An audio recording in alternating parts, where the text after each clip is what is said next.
Doctor Mohan Varghese, എങ്ങനെയായിരിക്കാം ഇനിയിപ്പോൾ യുദ്ധത്തിന്റെ ഒരു പോക്ക് മുന്നോട്ട്? നമുക്കറിയാം ഈ 7 ദിവസം അല്ലെങ്കിൽ 8 ദിവസം കഴിഞ്ഞ് ഇപ്പം പുതിയൊരു വ്യക്തി അധികാരത്തിലേക്ക് വന്നിട്ട്, അപ്പോൾ അദ്ദേഹം ഇതുവരെ ഒരു പ്രത്യക്ഷത്തിൽ അല്ലെങ്കിൽ ലോകത്തിന് മുന്നിൽ പ്രത്യക്ഷപ്പെട്ട ഒരു സാഹചര്യം ഇതുവരെ ഉണ്ടായിട്ടില്ല. അപ്പോൾ എങ്ങനെയായിരിക്കാം അദ്ദേഹത്തിന്റെ നേതൃത്വത്തിൽ ഇനിയുള്ള ഒരു ഭരണകൂടം അല്ലെങ്കിൽ ഇറാന്റെ ഒരു ഭാവി എങ്ങനെയാകാനാണ് ഒരു സാധ്യത? അതുപോലെ യുദ്ധം ഒരു സമാധാനം കാണാനുള്ള എന്തെങ്കിലും ഒരു സാധ്യത കാണുന്നുണ്ടോ? എങ്ങനെയാണ് യുദ്ധത്തിന്റെ ഇപ്പോഴത്തെ ഒരു പോക്ക്? മുജ്തബ അലി ഖൊമേനി പുതിയ ഭരണാധികാരി ഇതുവരെ പൊതുരംഗത്ത് പ്രത്യക്ഷപ്പെട്ടിട്ടില്ല, പ്രത്യക്ഷപ്പെടാനും ആവില്ല. കാരണം ആ രീതിയിലുള്ള ആക്രമണമാണ് ഇറാൻ നേരിടുന്നത്. അതുകൊണ്ട് സുരക്ഷാ കാരണങ്ങളാൽ അദ്ദേഹത്തിന് ബങ്കറുകളിൽ കഴിയേണ്ട ഒരു അവസ്ഥയായിരിക്കാം. അതുകൊണ്ടാണ് പുറത്തു കാണാത്തത്. പക്ഷെ അദ്ദേഹത്തിന്റെ പേരിൽ വന്ന ചില പ്രസ്താവനകളുടെ രീതിശാസ്ത്രം, കൽപ്പനകളുടെ ചില പ്രസ്താവങ്ങളുടെ രീതി പരിശോധിച്ചാൽ മനസ്സിലാകുന്ന ഒരു കാര്യമുണ്ട്. യുദ്ധം അവസാനിപ്പിക്കാൻ തങ്ങൾ ഉദ്ദേശിക്കുന്നില്ല എന്നതിന്റെ വ്യക്തമായ സൂചനയാണ്. അതായത് അമേരിക്കയ്ക്ക് മധ്യപൗരസ്ത്യ പ്രദേശത്തുള്ള ക്യാമ്പുകൾ തുടരുന്നിടത്തോളം കാലം, സൈനിക സേനാ താവളങ്ങൾ GCC രാജ്യങ്ങളിൽ തുടരുന്നിടത്തോളം കാലം തങ്ങൾ ആക്രമണം അവസാനിപ്പിക്കില്ല. നിങ്ങൾക്ക് ആക്രമണം തുടങ്ങാനേ കഴിയൂ, എപ്പോൾ അവസാനിപ്പിക്കണം എന്ന് ഞങ്ങൾ തീരുമാനിക്കും എന്ന നിലപാടിൽ ഉറച്ചു നിൽക്കുകയാണ് മുജ്തബ ഖൊമേനി. അതുപോലെ ഹോർമൂസ് കടലിടുക്ക് അടച്ചത് തന്നെയാണ്. അതിലെ ഒരു കപ്പലിനെയും കടത്തിവിടാനും ഉദ്ദേശിക്കുന്നില്ല. അങ്ങനെ ഇറാൻ ഒരു രീതിയിലും വഴങ്ങുന്ന ഒരു നിലപാടല്ല ഇറാന്റെ ഭാഗത്തു നിന്ന് കാണുന്നത്. അതോടൊപ്പം തന്നെ ഒരിക്കലും നടക്കാൻ സാധിക്കാത്ത 3 ഡിമാൻഡുകൾ, 3 ആവശ്യങ്ങൾ ഇറാൻ മുന്നോട്ട് വച്ചിരിക്കുന്നു. യുദ്ധം നിർത്താം, ഉപാധികൾ 3. 1, ഇറാന്റെ പരമാധികാരം അമേരിക്കയും ഇസ്രായേലും അംഗീകരിക്കണം. 2, ഇറാന് നഷ്ടപരിഹാരം നൽകണം. യുദ്ധത്തിൽ ഉണ്ടായിട്ടുള്ള ഡാമേജുകൾക്ക് ഉള്ള പരിഹാരം, നഷ്ടപരിഹാര രൂപത്തിൽ വൻതുക നൽകേണ്ടതാണ്. 3, ഭാവിയിൽ ആക്രമിക്കില്ല, ഇറാനെ ഒരു കാരണവശാലും ആക്രമിക്കില്ല എന്ന് എഴുതി ഒപ്പിട്ട് നൽകണം. ഇത് 3 ഒരു കാരണവശാലും നടത്തിയെടുക്കാനാവില്ല എന്ന് മുജ്തബ ഖൊമേനിക്ക് അറിയാം, മസൂദ് പെസഷ്കിയാനും അറിയാം. കാരണം ആക്രമിക്കില്ല എന്ന് കൊടുക്കണം എന്ന് പറഞ്ഞാൽ ഇറാന് ഭാവിയിൽ ആണവായുധങ്ങൾ ഉണ്ടാക്കാനുള്ള അനുവാദം ലഭിക്കുക എന്ന് തന്നെയല്ലേ. അതുകൊണ്ട് അത് ചെയ്യാൻ സാധിക്കില്ല. യുദ്ധം അവസാനിപ്പിക്കണം എന്നതിന്റെ മറ്റൊരു വാക്കാണ് ഇറാന്റെ അഖണ്ഡത അംഗീകരിക്കണം, ഇറാന്റെ നിലനിൽപ്പ് അംഗീകരിക്കണം എന്ന് പറയുമ്പോൾ ഇപ്പോഴത്തെ നിലയിൽ യുദ്ധത്തിലാണ്.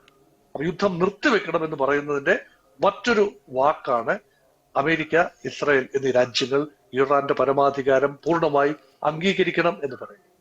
രണ്ടാമത്തെ ഡിമാൻഡ് ഈ പറയുന്ന നഷ്ടപരിഹാരം ലഭിക്കണമെങ്കിൽ സാധാരണ വിജയികൾ പരാജയപ്പെടുന്നവരോട് ചോദിക്കുന്നതാണ് നഷ്ടപരിഹാരം. യുദ്ധം ഇവിടെ തുടങ്ങി വെച്ചത് അമേരിക്കയാണ്, അതുകൊണ്ട് അമേരിക്കയാണ് നഷ്ടപരിഹാരം തരേണ്ടത് എന്ന ന്യായമാണ് ഇറാൻ പറയുന്നത്. ന്യായങ്ങൾ എന്ത് തന്നെ ആയിരുന്നാലും ഇത് 3 പെട്ടെന്ന് അംഗീകരിച്ചു കൊടുക്കാവുന്ന പരിഹാരങ്ങളല്ല. അത് മാത്രമല്ല, ഇറാൻ ഇപ്പോൾ കരുതുന്നത് പരമാവധി ഗൾഫ് മേഖലയെ സമ്മർദ്ദത്തിലാക്കുക, പരമാവധി അവരുടെ ഗൾഫ് രാജ്യങ്ങളുടെ എണ്ണ വിഭവങ്ങൾ പുറത്തേക്ക് പോകാനോ അവശ്യ വസ്തുക്കൾ അകത്തേക്ക് വരാനോ, ഹോർമൂസ് കടലിടുക്ക് കടന്ന് പേർഷ്യൻ ഗൾഫ് മേഖലകളിലേക്ക്, തുറമുഖങ്ങളിലേക്ക് എത്താനോ കഴിയാത്ത സാഹചര്യം ദിവസങ്ങളോ ആഴ്ചകളോ ഈവൻ മാസങ്ങളോ നീണ്ടു നിൽക്കുന്ന ഉപരോധ സമാനമായ സാഹചര്യം സൃഷ്ടിക്കുന്നതിലൂടെ ഗൾഫ് രാജ്യങ്ങൾ നിർബന്ധിച്ച് അമേരിക്കയെ കൊണ്ട് പിൻവാങ്ങിപ്പിക്കും എന്ന പ്രതീക്ഷയിലാണ്. പക്ഷെ ഇതൊന്നും തന്നെ ഇപ്പോഴത്തെ നിലയിൽ അന്ത്യം കാണുന്നില്ല എന്നതാണ്. അത് മാത്രമല്ല, ഇറാന്റെ ഭാഗത്തു നിന്ന് ആക്രമണങ്ങളുടെ തോത് കൂടിയിട്ടുമുണ്ട്. ആക്രമണങ്ങളുടെ തോത് ഈ കൺസിസ്റ്റന്റ് ആയി നിൽക്കുകയാണ്. കൂടിയെന്ന് പറയാനാവില്ലെങ്കിൽ കൺസിസ്റ്റന്റ് ആയി നിൽക്കുകയാണ്. അമേരിക്കൻ യുദ്ധക്കപ്പൽ ആക്രമിച്ചു എന്ന് ഇറാന്റെ IRGC ക്ലെയിം ചെയ്യുന്നു. അതേസമയം ആക്രമണ വിവരം സ്ഥിരീകരിക്കാൻ അമേരിക്ക കഴിയുന്നില്ല. കാര്യമായ നാശനഷ്ടങ്ങൾ ഉണ്ടായതായി റിപ്പോർട്ടില്ല. എബ്രഹാം ലിങ്കൻ ആക്രമിച്ചു, അതായത് വിമാനവാഹിനി കപ്പൽ ആക്രമിച്ചു എന്നാണ് പറയുന്നത്. അതുപോലെ തീപിടുത്തം ഉണ്ടായതായി വാർത്തകളുണ്ട്. അത് USS ജെറാൾഡ് ഫോർഡിൽ ചെറിയ തോതിൽ തീപിടുത്തം ഉണ്ടായതായി വാർത്തയുണ്ട്. അതിന്റെ പിന്നിൽ ഇറാന്റെ ആക്രമണമാണോ അതോ സ്വാഭാവികമായി ഉണ്ടായ ഒരു മിസ്ഹാപ്പ് ആണോ എന്നറിയില്ല. അതേപോലെ തന്നെ ഒരു വിമാനത്തിലേക്ക് ഇന്ധനം പകരുന്ന ഒരു റീഫ്യൂലിംഗ് എയർക്രാഫ്റ്റ് അപകടത്തിൽ തകർന്നു വീണതായി വാർത്തയുണ്ട്. ഇറാഖിന്റെ ആകാശത്ത് വെച്ച് തകർന്നു വീണതായി വാർത്തയുണ്ട്. അപ്പൊ അതും കേവലം ഒരു അപകടം മാത്രമാണ്, ആക്രമണമല്ല, അപകടമാണ് എന്നാണ് അമേരിക്കയുടെ സ്ഥിരീകരണം. പക്ഷെ ഇറാൻ ക്ലെയിം ചെയ്യുന്നത് ഇറാനെ പിന്തുണയ്ക്കുന്ന തുർക്കിയിലുള്ള ചില ഗ്രൂപ്പുകൾ അവർ അയച്ച റോക്കറ്റുകൾ പതിച്ചാണ് ആ വിമാനം താഴെ വീണത് എന്നും അതേസമയം അമേരിക്ക ക്ലെയിം ചെയ്യുന്നത് 2 വിമാനങ്ങൾ തമ്മിൽ കൂട്ടിയിടിച്ചു, റീഫ്യൂലിംഗിനിടയിൽ കൂട്ടിയിടിച്ചുണ്ടായ സ്വാഭാവികമായ അപകടമാണ്. എന്ത് തന്നെയായിരുന്നാലും ശരി, കാര്യമായ നാശനഷ്ടങ്ങൾ 2 ഭാഗത്തും ഉണ്ടാകുന്നുണ്ട് എന്നത് വ്യക്തമാണ്. ഇറാന്റെ മേൽ നിരന്തരം ബോംബാർഡ്മെന്റ് നടക്കുകയാണ്. അതുകൊണ്ട് എങ്ങനെയാണ് പരിഹാരം ഉണ്ടാക്കുക? ഏതെങ്കിലും ഒരു പരിഹാരം ഉണ്ടാകണമെങ്കിൽ ഏതെങ്കിലും പുച്ഛക്കാരെങ്കിലും മണി കെട്ടണമല്ലോ, ആരെങ്കിലും മുന്നോട്ട് വരണമല്ലോ. റഷ്യയുടെ മധ്യസ്ഥത ഏറെ ചർച്ച ചെയ്യപ്പെട്ടു. അമേരിക്കയോട് മധ്യസ്ഥത പറയാൻ റഷ്യ ആരാണ് എന്ന് ചോദിക്കുന്നവരുണ്ടാകാം. ഒരുപക്ഷെ അത് റഷ്യയെ സംബന്ധിച്ചിടത്തോളം കാവ്യനീതിയാണ്. റഷ്യ ഉക്രൈൻ വിഷയത്തിൽ മധ്യസ്ഥത പറയാനായി അമേരിക്ക കടന്നു വന്നല്ലോ. അതുകൊണ്ട് ഇപ്പോൾ അമേരിക്ക ഇറാൻ യുദ്ധത്തിൽ മധ്യസ്ഥതയുടെ റോളിലേക്ക് റഷ്യ കടന്നു വരുന്നു എന്നൊരു കൗതുകവുമുണ്ട്. പക്ഷെ അത് അമേരിക്ക പൂർണ്ണമായി അംഗീകരിച്ച ഒരു ലക്ഷണമില്ല. ഇപ്പോൾ മറ്റു പല രാജ്യങ്ങളും, ഖത്തറും അതുപോലെ ഒമാനും ഒക്കെ ചെറിയ മധ്യസ്ഥ ശ്രമങ്ങളുമായി മുന്നോട്ട് പോകുന്നുണ്ട്. ഒന്നും തന്നെ ഫലവത്താകുന്ന കാഴ്ച കാണുന്നില്ല. സമാന്തരമായി ലോക വിപണികളിൽ എണ്ണ ദൗർലഭ്യം കൂടുകയാണ്. ഇന്ത്യ ഉൾപ്പെടെയുള്ള രാജ്യങ്ങൾ ചില ഓൾട്ടർനേറ്റ് അറേഞ്ച്മെന്റുകളിലേക്ക് നീങ്ങുന്നു. അതുകൊണ്ടാണ് പേർഷ്യൻ ഗൾഫിലുള്ള അമിത ആശ്രയത്വം ഒഴിവാക്കിക്കൊണ്ട് ഇപ്പോൾ 55% എണ്ണയും പേർഷ്യൻ ഗൾഫ് മേഖലയ്ക്ക് പുറത്തുനിന്ന് കൊണ്ടുവരാനുള്ള സംവിധാനങ്ങളാണ് ഇന്ത്യ ചെയ്യുന്നത്. റഷ്യയിൽ നിന്നും ഇന്ത്യ വാങ്ങിയിരുന്നത്, അമേരിക്കയുടെ തീട്ടൂരത്തെ ലംഘിച്ചുകൊണ്ട് പോലും ഇന്ത്യ വാങ്ങിയിരുന്നത് ഏതാണ്ട് ആകെ ആവശ്യത്തിന്റെ ഒരു 20% ആണ്. അതായത് 1/5 ആവശ്യമാണ്. 5.2 മില്യൺ ഇതാണ് ബാരലുകളാണ് ഒരു ദിവസത്തെ ഇന്ത്യയുടെ ആവശ്യം.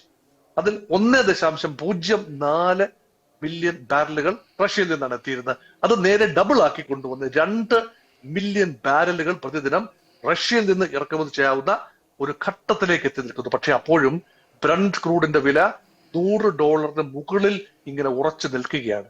ഇത് മാത്രമല്ല, റഷ്യൻ ഓയിൽ ഇപ്പോൾ ഒരു പ്രീമിയം വിലയ്ക്കാണ് വിൽക്കുന്നതും. അതുകൊണ്ട് അവൈലബിൾ ആണ്, പൂർണ്ണതലല്ല എങ്കിലും അവൈലബിൾ ആണ്. ഇന്ധനക്ഷാമം പെട്ടെന്ന് ബാധിക്കില്ലായിരിക്കാം. അതേസമയം പ്രകൃതിവാതക ക്ഷാമം ഭീതിതമായ രീതിയിൽ തുടരുകയാണ്. അത് ഖത്തറിൽ നിന്നുമുള്ള വരവ് പൂർണ്ണമായും നിലച്ചു. ഖത്തറാണ് ലോകത്തെ പ്രകൃതിവാതക ഉത്പാദനത്തിന് ഏതാണ്ട് 1/3 ഇന്ത്യക്ക് സപ്ലൈ ചെയ്തിരുന്നത് ഖത്തറാണ്. അവിടുന്ന് വരവ് നിലച്ചപ്പോൾ ആഭ്യന്തര ഉത്പാദനവും വലിയ തോതിൽ വെട്ടിക്കുറക്കേണ്ടി വരും. അതുകൊണ്ടാണ് ആഭ്യന്തര ഉത്പാദനം 20% കൂട്ടുന്നു എന്ന് റിഫൈനറികൾ പറയുമ്പോഴും അത് ആഭ്യന്തര ഉപഭോഗത്തിന് ചേരുന്ന രീതിയിലാവുന്നില്ല എന്ന ദുഃഖകരമായ സത്യമുണ്ട്. അത് ഏതൊക്കെ രീതിയിലാണ് രാജ്യത്തെ ബാധിക്കുന്നത്, പൊതുജനാഭിപ്രായത്തെ ബാധിക്കുന്നത്, ജനം എങ്ങനെ ഇതിനോട് പ്രതികരിക്കും, അതേക്കുറിച്ച് വലിയ നിശ്ചയമില്ല. അതുകൊണ്ടാണ് ഇന്ത്യക്ക് ക്രിയാത്മകമായ ഒരു റോൾ വഹിക്കാൻ കഴിയുന്നത്. ഈ പ്രശ്നം പരിഹരിക്കേണ്ടത് ഇന്ത്യയുടെ കൂടെ ആവശ്യമായി മാറിയിരിക്കുന്നു. ഒന്ന്, ഇന്ത്യയുടെ പ്രവാസികൾ ഏതാണ്ട് 1 കോടിയോളം പേര് മധ്യപൂർവ്വ പ്രദേശത്തെ പല രാജ്യങ്ങളിലായിട്ട്, അവരുടെ സുരക്ഷ, ജീവൻ, സ്വത്ത് അത് വിഷയമാണ്. ഇന്ത്യക്ക് വരേണ്ട ഫോറിൻ റെമിറ്റൻസസ് വിഷയമാണ്. അതോടൊപ്പം തന്നെയാണ് ഇറാനോടും അമേരിക്കയോടും ഇസ്രയേലിനോടും സംസാരിക്കാൻ കഴിവുള്ള ഏക രാജ്യം ഭാരതമാണ് എന്ന് പലരും പറയുന്നുണ്ട്. പക്ഷെ ആ ഒരു ഓപ്ഷൻ ഉപയോഗിക്കണമെങ്കിൽ ആദ്യം ഇന്ത്യൻ കപ്പലുകളെ കടത്തിവിടാനുള്ള ഒരു നിലപാടെങ്കിലും ഇറാൻ സ്വീകരിക്കും. 2 കപ്പലുകൾ കടന്നു വരുന്നു. സംഘർഷം ഖനീഭവിക്കുന്നതിന് മുൻപ് കടന്നു വന്നതാണ്. സംഘർഷം തുടങ്ങി, പക്ഷേ ഹോർമോസ് അടച്ചിടുന്നതിന് മുൻപ് കടന്നു വന്ന 2 കപ്പലുകളാണ്. അതിനുശേഷം ഏറെ കപ്പലുകൾ, 28ഓളം കപ്പലുകളാണ് ഹോർമോസ് കടലെടുക്കിന് ഉള്ളിൽ, അതായത് പേർഷ്യൻ ഗൾഫിലെ വിവിധ തുറമുഖങ്ങളിലായി ഇന്ത്യൻ കപ്പലുകൾ നങ്കൂരമിട്ടിരിപ്പുണ്ട്. അവയെല്ലാം കൂടി ഒരൊറ്റ കണ്ടിൻജന്റായി, ഒരൊറ്റ ഗ്രൂപ്പായി, ഒരൊറ്റ ഫ്ലീറ്റായി, കപ്പൽ വ്യൂഹമായി ഇറാന്റെ അകമ്പടിയോടുകൂടി, ഇറാൻ നാവികസേനയുടെ അകമ്പടിയോടുകൂടി ഇറാൻ ആക്രമിക്കില്ല എന്ന ഉറപ്പോടുകൂടി കൊണ്ടുവരാനാവുമോ എന്ന ആലോചനയിലാണ്. ആ ദൗത്യം വിജയിച്ചാൽ നയതന്ത്ര രംഗത്തെ വലിയൊരു വിജയമായിരിക്കും അത് മറ്റു രാജ്യങ്ങൾക്ക് പ്രചോദനമാവുകയും ചെയ്യും. അതുകൊണ്ട് ഖനീഭവിച്ച് നിൽക്കുന്ന ആ ഒരു രംഗം ശാന്തമാക്കണമെങ്കിൽ ചെറിയ തോതിലെങ്കിലും കപ്പൽ ഗതാഗതം ഹോർമോസ് വഴി പുനരാരംഭിക്കേണ്ടതുണ്ട്. ഇപ്പോഴത്തെ നിലയിൽ ഇറാൻ ഒരു കപ്പലിനെയും റഷ്യൻ, ചൈനീസ് കപ്പലുകൾക്ക് സ്വാഗതം എന്ന് പറയുമ്പോഴും മറ്റൊരു പ്രധാനപ്പെട്ട കാര്യം കൂടെ അങ്ങ് കൂട്ടിച്ചേർക്കുകയാണെങ്കിൽ നല്ലതാണെന്ന് എനിക്ക് തോന്നുന്നു. അതായത് നമുക്കറിയാം, ഇപ്പൊ ഏറ്റവും കൂടുതൽ ഈ യുദ്ധം തുടങ്ങിയ പിന്നെ നാശനഷ്ടങ്ങൾ നേരിട്ടത് അറേബ്യൻ രാജ്യങ്ങളാണ്. പക്ഷേ ഈ അറേബ്യൻ രാജ്യങ്ങളുടെ ഭാഗത്തു നിന്നും ശക്തമായിട്ടുള്ള ഒരു തിരിച്ചടി, അവരുടേതായിട്ടുള്ള ഒരു തിരിച്ചടി ഇപ്പോൾ ഇറാന്റെ ഭാഗത്തേക്ക് ഇതുവരെ ഉണ്ടായിട്ടില്ല എന്നാണ് നമുക്ക് അറിയാൻ സാധിക്കുന്നത്. ഇനി ഈ ഒരു യുദ്ധം അവസാനിക്കുന്നില്ല എന്ന് വന്നാൽ തന്നെ, അല്ലെങ്കിൽ മാസങ്ങളോളം നീളുകയാണെങ്കിൽ തന്നെ, ഇപ്പോൾ ഈ എണ്ണക്കടത്താണെങ്കിലും അല്ലെങ്കിൽ ഹോർമുസ് ഹോർമൂസ് കടലെടുക്കും എല്ലാം അതുമെല്ലാം ആയിട്ട് നോക്കുവാണെങ്കിൽ പോലും ഏറ്റവും കൂടുതൽ നഷ്ടം സംഭവിക്കാൻ പോകുന്നതും ഈ അറേബ്യൻ രാജ്യങ്ങൾക്കായിരിക്കും. അപ്പോൾ ഇനി ഈ അറേബ്യൻ രാജ്യങ്ങളുടെ അല്ലെങ്കിൽ GCC കൺട്രികളുടെ നേതൃത്വത്തിൽ ഇതുപോലൊരു തിരിച്ചടി ഉണ്ടാകാനുള്ളൊരു സാധ്യത അങ്ങനെ എന്തെങ്കിലും നിലനിൽക്കുന്നുണ്ടോ? രണ്ട് സാധ്യതകളാണ് ഇവിടെ അവലോകനം ചെയ്യേണ്ടത് GCC രാജ്യങ്ങളുമായി ബന്ധപ്പെടുത്തി. അതിലൊന്ന്, GCC രാജ്യങ്ങൾ യുദ്ധരംഗത്തേക്ക് വന്നാൽ എന്തെങ്കിലും മാറ്റം ഉണ്ടാകുമോ? എന്റെ നിഗമനം ഉണ്ടാവില്ല എന്നാണ്. അമേരിക്കൻ സൈന്യത്തിനും ഇസ്രായേലും ചേർന്ന് ചെയ്യാനാവാത്ത ഒന്നും തന്നെ സൈനികമായി GCC രാജ്യങ്ങൾക്ക് ചെയ്യാൻ ആവില്ല. പരമാവധി സംഭവിക്കാൻ സാധ്യത GCC രാജ്യങ്ങൾ, ഇപ്പോൾ മടിച്ചു നിൽക്കുന്ന GCC രാജ്യങ്ങൾ തങ്ങൾ നിരന്തരം ആക്രമണത്തിന് വിധേയമാകുന്നു ഇറാനിൽ നിന്നും. അതുകൊണ്ട് തങ്ങൾ ഇപ്പോൾ അരുത് എന്ന് പറയുന്ന അമേരിക്കൻ എയർബേസുകൾ, അമേരിക്കൻ നാവിക താവളങ്ങൾ പ്രവർത്തിക്കരുത് എന്ന് നിഷ്കർഷിച്ചിരിക്കുകയാണ് സൗദിയും UAEയും എല്ലാം. അപ്പോൾ അങ്ങനെ വേണ്ട, നിങ്ങൾ ഇവിടെ നിന്നും ഓപ്പറേറ്റ് ചെയ്തുകൊള്ളൂ, ഈ യുദ്ധം പെട്ടെന്ന് അവസാനിപ്പിക്കണം എന്ന് പറഞ്ഞുകൊണ്ട് ഒരുപക്ഷെ നയം മാറ്റം വേണമെങ്കിൽ കൊണ്ടുവരാം. അപ്പോൾ അത് കൂടുതൽ എസ്കലേഷന് ഇപ്പം ജനവാസ മേഖലകളിലേക്കും ഈ സിവിലിയൻ കേന്ദ്രങ്ങളിലേക്കും ഉത്പാദന മേഖലകളിലേക്കും എണ്ണപ്പാടങ്ങളിലേക്കും എണ്ണ സംഭരണശാലകളിലേക്കും എന്തിന് ജലം ശുദ്ധീകരിക്കുന്ന ഡീസാലിനേഷൻ പ്ലാന്റുകളിലേക്ക് പോലും ഇറാൻ ഒരുപക്ഷെ ആക്രമണം അടിച്ചുവിട്ടേക്കാം. അത് ഒരു അബദ്ധ തീരുമാനമാകാം. അതുകൊണ്ട് GCC രാജ്യങ്ങൾക്ക് UAEക്കോ സൗദി അറേബ്യക്കോ ഖത്തറിനോ ബഹ്റൈനോ ഒന്നും തന്നെ അങ്ങനെ ഒരു നീക്കം ചെയ്യാൻ ആവില്ല. ഇപ്പൊ ആക്റ്റീവായി നേരിട്ട് രംഗത്ത് വരാനാവുന്ന ഒരു നിലയിലല്ല. ഒരുപക്ഷെ അവർക്കൊരു ശക്തി ഉണ്ടാകും, അമേരിക്കയുടെ ഒപ്പം ചേർന്ന് നിന്നുകൊണ്ട് ആഞ്ഞടിക്കാൻ കഴിയും. പക്ഷേ മറ്റൊരു സാധ്യതയാണ് ഇറാൻ ആഗ്രഹിക്കുന്ന ഒരു സാധ്യത. അതായത് പരമാവധി പ്രഹരം GCC രാജ്യങ്ങൾ കേൾക്കുമ്പോൾ ഇത് സാമ്പത്തികമായ പ്രഹരവും സൈനികമായ പ്രഹരം വളരെ തുച്ഛമായ തോതിലാണ്. ഏതാനും പേർ കൊല്ലപ്പെടുന്നു, അവിടെയും ഇവിടെയും ചെറിയ നാശനഷ്ടങ്ങൾ ഉണ്ടാക്കുന്നു. വ്യോമ പ്രതിരോധ സംവിധാനം ഭംഗിയായി വർക്ക് ചെയ്യുന്നു. ഗൾഫിലുള്ള ആളുകൾ അത്ര ഭീതിയിലല്ല കഴിയുന്നത്. അവർക്ക് ആശങ്കയുണ്ട്, വലിയ ആശങ്കയുണ്ട്. പക്ഷേ ചില മാധ്യമങ്ങളൊക്കെ ഊതിപ്പെരുപ്പിച്ച് കാട്ടുന്നത് പോലെ ഒരു ഭീതിതമായ അന്തരീക്ഷമല്ല അവിടെ ഉള്ളത്. അതുകൊണ്ട് അത് തുടരുകയും അതേസമയം ഈ എണ്ണ വെളിയിലേക്ക് കൊണ്ടുപോകാനേ കഴിയുന്നില്ല എന്ന് കരുതുക.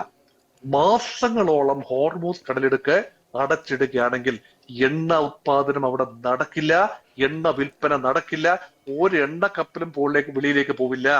അങ്ങനെയെങ്കിൽ അവിടെ ഉത്പാദനം പൂർണ്ണമായി ഷട്ട് ഡൗൺ ചെയ്യേണ്ടി വരും. അങ്ങനെയെങ്കിൽ വലിയ തോതിലുള്ള വർക്ക് ഫോഴ്സ് തിരിച്ചു പോകേണ്ടി വരും. അങ്ങനെയുള്ള വർക്ക് ഫോഴ്സ് ഇന്ത്യയിൽ നിന്ന് ഉൾപ്പെടെയുള്ള ഒരു തൊഴിലാളി വിഭാഗം അല്ലെങ്കിൽ ടെക്നീഷ്യൻസ് വർക്ക് ഫോഴ്സ് തിരിച്ചു പോകേണ്ടി വരും. വലിയ വ്യത്യാസം, സമ്പദ്ഘടനകൾ തകർന്ന് താറുമാറാകും. അവർക്ക് ഒരുപാട് ബഫർ സ്റ്റോക്കുകൾ ഉണ്ടാകാം, ഏറെ പണം റിസർവിൽ ഉണ്ടാകാം, അമേരിക്കയിൽ ഉൾപ്പെടെ വൻപൻ നിക്ഷേപങ്ങൾ ഉണ്ടാകാം.